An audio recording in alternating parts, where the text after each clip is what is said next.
Hello everyone, welcome to Hit at Home. Today we will talk about the new topic called binomial theorem. Binomial theorem को हम लोग हिंदी में बोलते हैं द्विपद प्रमेय। ठीक है, तो आइए उसके बारे में बात करते हैं। हम लोग बाइनोमियल थ्योरम क्यों पढ़ते हैं? तो बाइनोमियल थ्योरम, बाइनोमियल थ्योरम को बोलते हैं हिंदी में द्विपद प्रमेय। द्विपद प्रमेय। अब देखो, बाइनोमियल के नाम का इसका ऑपरेशन करते हैं। ठीक है, बाई का मतलब होता है क्या? टू। हिंदी में इसको द्वि बोलते हैं या दो बोलते हैं ना। द्वि। नोमियल का मतलब होता है टर्म। नोमियल का मतलब होता है टर्म, ऐसी को हम लोग बोलते हैं पद। इन दोनों को मिलाएंगे तो क्या मिलता है? द्विपद।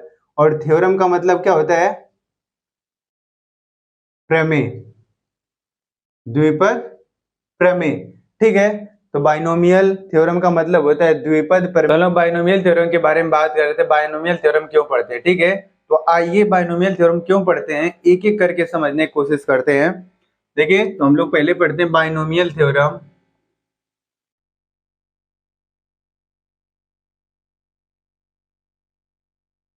For positive integral indices. हमको बाइनोमियल थ्योरम पढ़ना है, वो धन पूर्णांकों के लिए पढ़ना है। ठीक है, जो घातांक उसका होगा कैसा होगा? धन पूर्णांक होगा। तो हम लोग पहले कुछ आइडेंटिटी की बात करें हैं। हम लोग 6, 7, 8 में तो वो आइडेंटिटी हम लोग डायरेक्ट पढ़ के हम लोग याद कर लेते हैं, इसके इक्वल इतना होता है, इसका फॉर्मूला ये होता है। ऐसे आइडेंटिटी हम लोग पढ़ चुके हैं। ठीक है, तो आइए अब उसी आइडेंटिटी से शुरुआत करते हैं, फिर वहां से धीरे धीरे चलेंगे कि हम बाइनोमियल थ्योरम क्यों पढ़ते हैं। तो देखें, हम लोग जानते हैं अगर a प्लस बी के पावर में अगर 0 लिखा हुआ है, a प्लस बी के पावर में 0 लिखा हुआ है, तो हम जानते हैं कोई सा भी संख्या होता है उसके पावर अगर 0 होता है उसकी वैल्यू किसके इक्वल होता है? 1 के इक्वल होता है। ध्यान देना है, a plus B is not equal to क्या होना चाहिए? 0। और देखें यहाँ पे a प्लस बी के पावर 1 अगर होता है तो क्या होता है? जिस संख्या के पावर में 1 लिखा होता है उसी संख्या के इक्वल होता है, यानी 1 a प्लस का कितना हो जाएगा? b। सेम अगर a प्लस बी का क्या लिखा हुआ? होल स्क्वायर लिखा हुआ है। होल स्क्वायर लिखा हुआ a प्लस बी का होल स्क्वायर, तो क्या लिखते हैं? a का स्क्वायर प्लस 2ab प्लस का b स्क्वायर। सेम अगर ऐसा होता है a प्लस बी का क्यूब, तो क्या लिखेंगे? a का cube plus 3a square b plus 3ab square plus का b का क्यूब। सिमिलरली उसी तरह अगर a प्लस बी के पावर 4 लिखना रहे तो हम लोग कैसे लिखते हैं? a प्लस बी के पावर 5 लिखना हो तो हम लोग कैसे लिखेंगे? तो हम लोग बस यहीं तक जानते हैं और यहीं तक याद करके रखते हैं, लेकिन कभी जरूरत पड़ी a प्लस बी के पावर 4 का एक्सपेंशन करने के लिए, a प्लस बी के पावर 5 का एक्सपेंशन करने के लिए, a प्लस बी के पावर 10 का एक्सपेंशन करने के लिए, तो a प्लस बी के पावर n का एक्सपेंशन करने के लिए, तो हम लोग डायरेक्ट उसका हम लोग एक्सपेंशन नहीं कर पाते हैं। तो बाइनोमियल थ्योरम जो होता है डायरेक्ट उसका एक्सपेंशन कर देता है। ठीक है, तो बाइनोमियल थ्योरम के थ्रू हम लोग क्या करेंगे?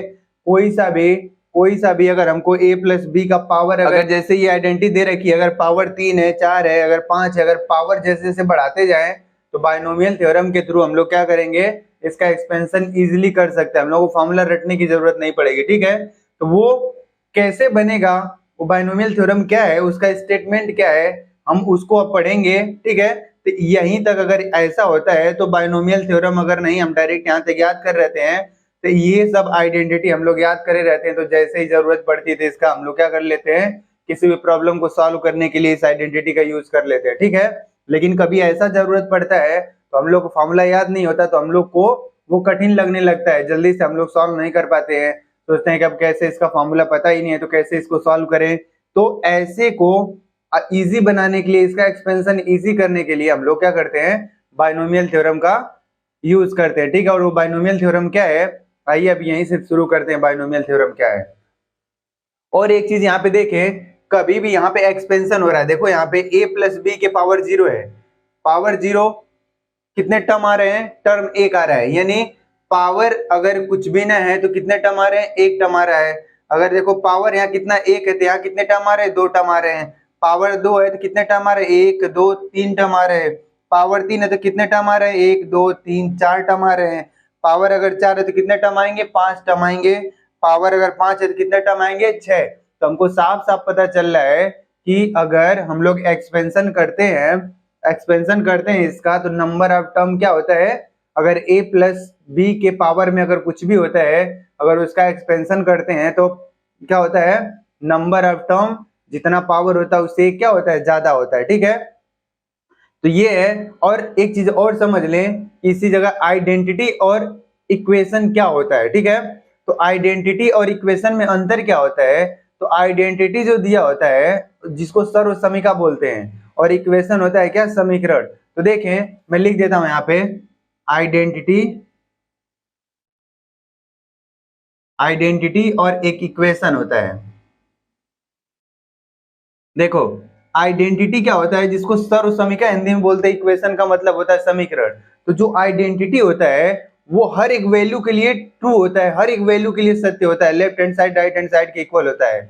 हर एक वैल्यू के लिए जो दिमाग में है वहां पे रख लेंगे, जो भी वेरिएबल दिया होगा उसकी वैल्यू वो हमेशा left hand side is equal to right hand side आएगा। ठीक है, लेकिन जबकि इक्वेशन जो होता है वो कोई निश्चित वैल्यू के लिए क्या होता है, डिफाइन होता है, कोई निश्चित वैल्यू के लिए वो सत्य होता है, अदरवाइज वो गलत होता है। जैसे देख लें, अगर यहाँ पे लिखा है a प्लस बी का होल स्क्वायर लिखा है तो क्या फॉर्मूला आता है, ए स्क्वायर प्लस 2ab प्लस का बी स्क्वायर। ये आइडेंटिटी है, अलजेब्रिक आइडेंटिटी। और इक्वेशन अगर यहाँ पे लिखा हुआ है x square minus 5x plus का 6 इज इक्वल टू 0। अब देखें यहाँ पर a और b की वैल्यू जो चाहे मन में आए जो रख लेंगे, a और b की वैल्यू हमेशा left hand side right hand side के इक्वल आएगा। जैसे देखें, अगर यहाँ पे a की वैल्यू में 1 लेता हूँ और b की वैल्यू 2 ले लेता हूँ, तो देखिए यहाँ पे रखें a और b की वैल्यू, देखो a की वैल्यू 1 और b की वैल्यू 2 का square is equal to 1, a की जगह पे 1 का स्क्वायर प्लस 2, a की जगह कितना है 1, b की जगह कितना है 2 प्लस का b की जगह कितना है 2 का स्क्वायर। अब 1 का स्क्वायर तो एक ही होता है, देखो 2 1 3, 3 का स्क्वायर कितना होता है 9, और 2 दूना 4 प्लस का ये 4 और 2 का स्क्वायर 4, ये देखो 8 और 1 4 और 4 8 और 1 9, देखो 9 9 के इक्वल हो गया। ठीक है, ये a और b के हर एक वैल्यू के लिए क्या होता है, ट्रू होता है।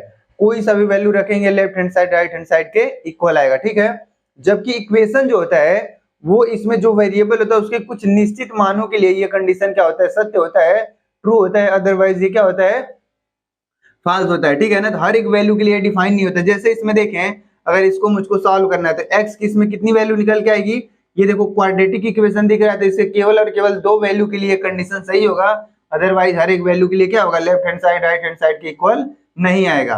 तो देखें, हमको इसका फैक्टर करना आता है कि ऐसे 2 नंबर ढूंढे जिसका मल्टीप्लाई करने पे क्या है, प्लस का 6 और दोनों को ऐड करें तो माइनस का 5 आए। ठीक है, हमको साफ साफ दिख रहा है -2 और -3, क्योंकि माइनस माइनस का मल्टीप्लाई करोगे प्लस 2 और 3 मिलके 6, इन दोनों को आपस में ऐड करोगे माइनस का 5। तो यहाँ पे फॉलो एक्स स्क्वायर माइनस का 2x फिर माइनस का 3x प्लस का 6 इज इक्वल टू 0। यहाँ से x कॉमन लेंगे तो x माइनस का 2, यहाँ से -3 कॉमन लेंगे तो x माइनस का 2। अब यहाँ से क्या मिलेगा, x माइनस 2 और x माइनस का 3 इज इक्वल टू 0। तो x की 2 वैल्यू है, तो 2 और x की क्या वैल्यू आई 3।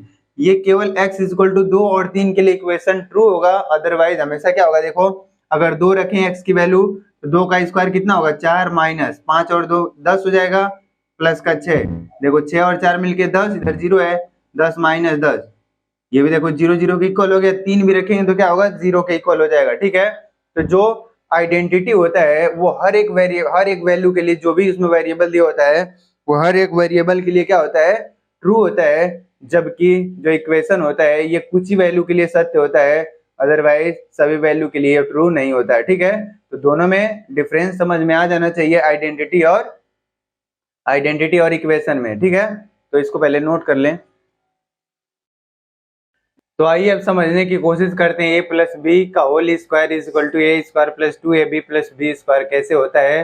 ठीक है, तो आइए देखो हम लोग जानते हैं कि a प्लस बी की पावर अगर 0 लिखा होता है उसकी वैल्यू 1 के इक्वल होता है। अगर a प्लस बी का अगर होल स्क्वायर लिखा हुआ है, अगर पावर इसका 1 है तो a प्लस बी के इक्वल आता है। और यहाँ कंडीशन ध्यान रखिए, a plus B is not equal to 0। और अगर a प्लस बी का अगर होल स्क्वायर होता है इसके equal a square plus 2ab plus B square, और अगर a प्लस बी का क्यूब लिखा होता है तो क्या होता है a का cube plus 3 a square b plus का 3 a b square plus b का क्यूब। अगर a प्लस बी के पावर 4 लिखा होता है, इसका हमको नहीं पता एक्सपेंशन क्या होता है, a प्लस बी के पावर 5 लिखा हुआ है तो इसका एक्सपेंशन हमको याद नहीं है, कैसे होगा। अभी देखिए एकदम आसानी से लिख लेंगे इसको। तो अब देखिए एक्सपेंशन में क्या क्या दिख रहा है हमको, जो चीज दिख रहा है अगर मान लो a प्लस बी की पावर 0, अगर पावर 0 है तो उसमें कितने टर्म आ रहे हैं, एक टर्म आ रहा है। a प्लस बी के पावर 1 है तो कितने टर्म आ रहे हैं, 2 टर्म आ रहे हैं। अगर पावर 2 है तो कितने टर्म आ रहे हैं, 3 टर्म आ रहे हैं। अगर पावर 3 है तो कितने टर्म आ रहे हैं, 1 2 3 4 पद, 4 पद आ रहे हैं। अगर पावर 4 है तो कितने टर्म आएंगे, 5 टर्म आएंगे। अगर पावर 5 है तो कितने टर्म, 6। इसी तरीके से आगे बढ़ते जाएंगे। अगर पावर 7 होगा तो कितने टोटल टर्म आएंगे, 8। और टोटल n टर्म है तो अगर पावर n है तो कितने टर्म आएंगे, टोटल n प्लस 1 टर्म आएंगे। ठीक है, तो देखो a प्लस बी के पावर अगर 1 है तो 2 टर्म आए, और दोनों का इधर कोफिशिएंट क्या है, 1 1 है।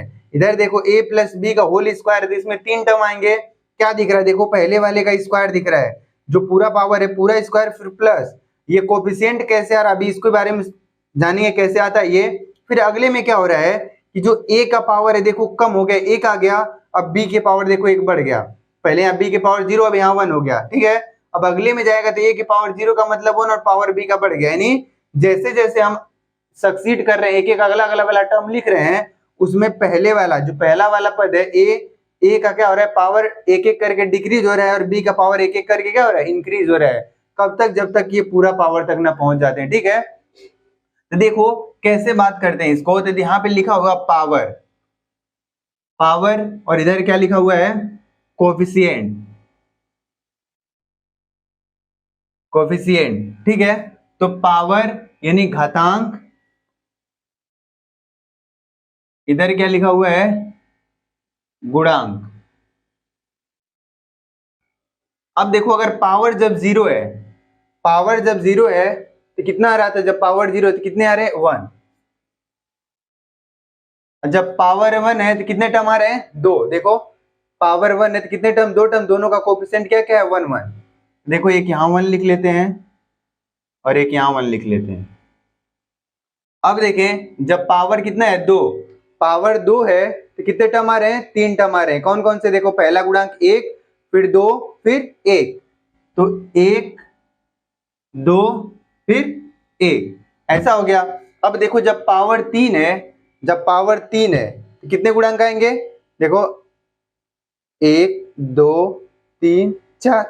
पहले वाले के लिए गुणांक क्या है, 1, पहले वाले के लिए 1, फिर क्या है 3, फिर क्या है 3, फिर क्या है 1, ऐसा है। अब इसी तरह 4 के लिए लिखोगे, 4 के लिए क्या होएगा, 4 के लिए कैसे लिखते हैं, फिर 5 के लिए कैसे लिखते हैं। ठीक है, तो देखो ये कैसे गुणांक लिखते हैं। पहला वाला जब पावर कितना हो, 0, तो कोफिशिएंट कितना है, पहले वाले का 1। अगर पावर 1 है तो कितने, 2 टर्म आ रहे हैं, दोनों कोफिशिएंट, पहले वाले का भी 1 है, दूसरे वाले का भी 1 है। अगर पावर 2 है तो कितने टर्म आ रहे हैं, 3 टर्म, तो पहले वाले का कोफिशिएंट 1 है, दूसरे का 2 है, तीसरे का 1। और तीसरे अगर पावर 3 है तो कितने आ रहे हैं, 4 टर्म आ रहे हैं, पहले का कोफिशिएंट 1, दूसरे का 3, तीसरे का भी 3, चौथे का 1। अब देखो अब यहाँ शुरुआत कैसे करते हैं। अब यहाँ से 1 हो गया, 1 हो गया, अब 1 हो गया, दूसरे जब पावर 1 है तो 1 1 हो गया। ठीक है, जब पावर 2 था तो 3 टर्म थे तो 1 2 का तो 1 1 हो गया। अब तीसरा देखो ये वाला जो है कैसे मिला होगा, इन दोनों को ऐड करके, इसको पास्कल ट्रायंगल बोलते हैं, इन दोनों को ऐड करके यहाँ पे लिख लिया। ठीक है, और जब पावर कितना है, पावर 2 है तो कितने आ गए, 3 आ गए थे। देखो पहला 1 और 2 किनारे किनारे, और इन दोनों को आपस में ऐड कर लिए, 2 हो गया। ठीक है, अब देखो जब पावर 3 है तो टोटल नंबर ऑफ टर्म कितने होंगे, 4। जब टोटल नंबर ऑफ टर्म 4 होंगे तो देखो कैसे लिखेंगे, 1 तो हो गया किनारे, अब इन दोनों को आपस में ऐड करो, इन दोनों को आपस में ऐड करके देखो 2 और 1 मिलके 3, फिर इन दोनों को ऐड करो,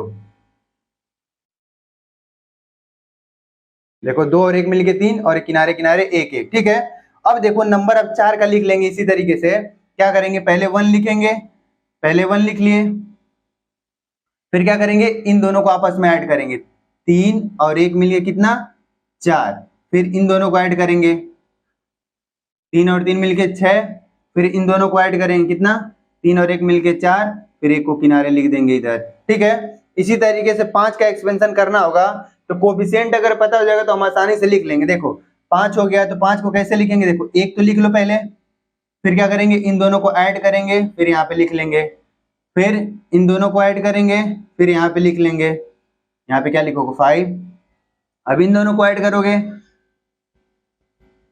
10, फिर इन दोनों को ऐड करेंगे, क्या होगा 5, फिर किनारे 1 लिख लेंगे, ठीक है।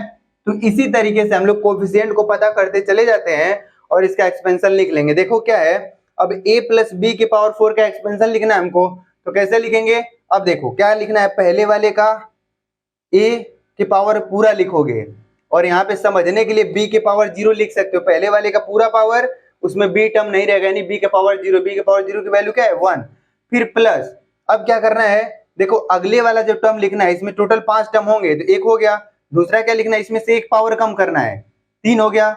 अब b वाला जो लिखा है, इसका एक पावर पहले पे 0 था, दूसरे पे क्या हो जाएगा 1, a का कम करोगे तो b पे बढ़ाते जाओगे, ठीक है। फिर अगला टर्म क्या होएगा, देखो अगला a स्क्वायर मिलेगा और b का b स्क्वायर हो जाएगा, फिर अगला क्या मिलेगा, a मिलेगा, फिर b का क्यूब मिलेगा, फिर अगला क्या मिलेगा, a तो खत्म हो जाएगा, फिर b की पावर कितना हो गया 4। अब देखो ये तो हम पहले इसका एक का पावर क्या हो रहा है, डिक्रीज हो रहा है एक एक करके, और दूसरे का क्या हो रहा है, पावर इंक्रीज कर रहा है, कब तक, जब तक कि पूरे पावर तक ना पहुंच जाए, ठीक है। अब देखो इसका कोएफिशिएंट लिखना है, तो पहले वाले का 1, 4 में पहले वाले का 1, दूसरे वाले का क्या होगा 4, तो यहाँ क्या लिख लोगे 4, तीसरे वाले का क्या है 6, तो यहाँ पे क्या लिखोगे 6, फिर चौथे वाले का क्या है, फिर 4 है, तो यहाँ फिर 4 लिखोगे, पांचवें वाले का 1 हो गया, तो क्या हो जाएगा a प्लस बी का एक्सपेंशन, a के power 4 plus 4 a cube b plus 6 a square b square plus 4 a b का क्यूब प्लस b के पावर 4। और देखो यहाँ से अगर 5 का लिखना होगा फिर वही काम करेंगे, कौन सा काम, देखो पहले क्या करेंगे, a के पावर 5 लिखेंगे प्लस a के पावर 4 लिखेंगे, या पहले लिख लेते हैं कितने टर्म है 6, फिर प्लस करके a के पावर 3, फिर ऐसे a के पावर 2, फिर प्लस a के पावर 1, फिर a का पावर 0 लिख सकते हैं, ठीक है। अब देखो यहाँ से b के पावर 0 करोगे, फिर b के पावर 1, b के पावर 2, b के पावर 3, b के पावर 4 और b के पावर 5, ऐसे लिख लेंगे। अब देखो इसका कोएफिशिएंट लिखना है, तो पहले वाले का क्या है 1, दूसरे का क्या है 5, तीसरे का क्या है 10, चौथे का भी क्या है 10, पांचवें का 5, फिर इसका 1, ये देखो a प्लस बी के पावर 5 का एक्सपेंशन हो गया, ठीक है। तो हम लोग इस पास्कल, इसको क्या बोलते हैं, पास्कल ट्रायंगल, नीचे लिख लेंगे पास्कल ट्रायंगल, ठीक है। और ये कोएफिशिएंट को निकालने का और भी तरीका है, तो पहले इसको देखें और समझे, इसको नोट कर ले, फिर और तरीका देखते हैं। तो देखें, अगर किसी भी टर्म a प्लस बी के पावर में अगर कुछ भी पॉजिटिव इंटीजर लिखा हुआ है, तो उसका एक्सपेंशन हम लोग आसानी से कर सकते हैं पास्कल ट्रायंगल के थ्रू। उसका क्या कर लेंगे, कोएफिशिएंट फाइंड कर लेंगे, उसके बाद उसका एक्सपेंशन हम लोग कर लेंगे। लेकिन अगर a प्लस बी के पावर अगर 10 लिखा हुआ है, तो उसका कब तक हम लोग पास्कल ट्रायंगल बना के उसका कोएफिशिएंट फाइंड करेंगे, थोड़ा लेंदी होने लगता है, ठीक है। तो थोड़ा लेंदी होने लगता है, तो उसको भी, उस प्रॉब्लम को भी ओवरकम करने के लिए हम लोग देखिए यहाँ पे किसका यूज करते हैं, कॉम्बिनेशन का यूज करते हैं, यानी उसका कोएफिशिएंट ज्ञात करने के लिए क्या करते हैं, इसमें परम्यूटेशन कॉम्बिनेशन है तो उसमें कॉम्बिनेशन का यूज करते हैं, ठीक है। तो देखिए उसको हम लोग कैसे फाइंड करते हैं, अगर लिखा हुआ है, देखो पहले पावर है, पावर यानी घातांक, घातांक, और यहाँ पे क्या है कोएफिशिएंट,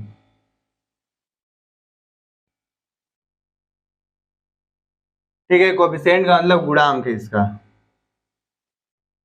अब देखें, अगर पावर, जैसे पहले पावर 0 है, 0, फिर पावर 1, फिर 2, फिर 3, फिर 4, फिर 5, ऐसे करके पावर बढ़ता जाएगा, ठीक है। तो उसके कोएफिशिएंट को कैसे हम लोग निकालेंगे, देखो अगर a प्लस बी के पावर कुछ भी लिखा होता है, अगर उसका एक्सपेंशन करते हैं, अगर a प्लस बी लिखा होता है, a का पावर पहले पूरा जितना पावर होगा वो रहेगा, फिर उसमें एक एक कम होता चला जाएगा उसके पावर में, फिर इंटू में, फिर क्या करेंगे, पहले वाले टर्म में b के पावर पहले 0, फिर अगले वाले में b का पावर इंक्रीज करता जाता है, अगले सक्सीडिंग वाला टर्म हम लोग निकालते हैं तब, ठीक है।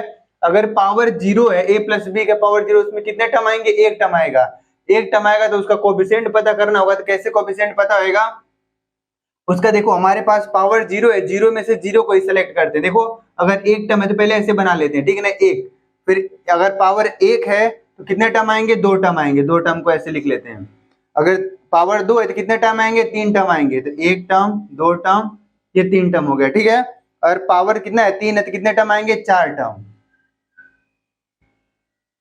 चार हो गए, ठीक। अगर पावर चार है तो कितने टर्म आएंगे, पांच टर्म।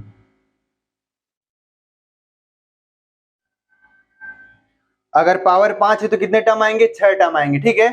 ऐसे पावर छह है तो कितने टर्म आएंगे, सात टर्म, पावर आठ है तो नौ टर्म, ऐसे करके। अब देखो इसका कोफिशिएंट निकालना है किसके किसके थ्रू, कॉम्बिनेशन के थ्रू। तो क्या करते हैं, देखो पावर जीरो है, जीरो, पावर जीरो है, जीरो में से किसको सिलेक्ट करना है, जीरो को।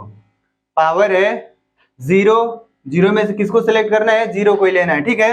अब देखो पावर वन है, पावर वन है तो वन सी। अब पहले कितने को सिलेक्ट करना है, पहले कोई सा भी सिलेक्ट ना करें, ठीक है। दूसरे में एक है तो उसमें से एक को सिलेक्ट कर लें। अब अगला देखो पावर दो है तो दो में से किसको सिलेक्ट करें, एक बिना सिलेक्ट करें। फिर दो में से कितने को, एक को सिलेक्ट करें। फिर दो में से दोनों को।